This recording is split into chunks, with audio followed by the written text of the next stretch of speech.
আমি 2.5 ঘন্টা নিউজ থেকে এসেছি। তো এখন ভালোই গরম পড়েছে। আর আমার নাম চদন মল্লিক। তো আমি পাবলিকের কাছ থেকে জানতে এসেছি সবাই কেমন গরমে জীবনযাপনটা কাটাচ্ছে।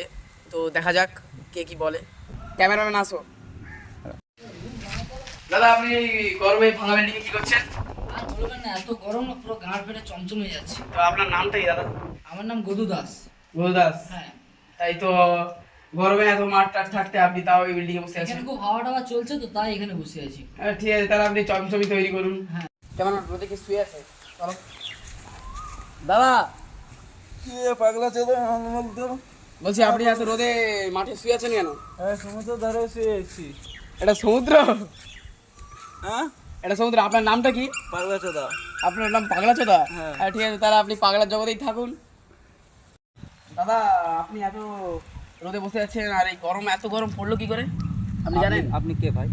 আমি 2.5 ঘন্টা নিউজ থেকে এসেছি। আসলে জানেন তো, আপনি সত্যি দেখা খানকির ছেলে আছে মোটা চোদা আমার।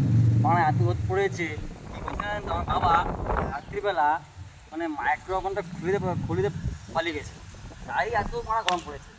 এত গরম পড়েছে? হ্যাঁ, তা আপনার বাবাকে বললেন না যে মাইক্রোফোনটা আবার বন্ধ করতে? আরে আমার বাবা তো খুলে পালিয়ে গেছে, মানে বন্ধু তখন মানে কারেন্ট ফারেন্ট অন করে ঘুষি মেরে খানিকটা টাইম আছে। দেখুন দাদা, এত গরমে দেখুন। মাথা খারাপ হয়ে যাচ্ছে।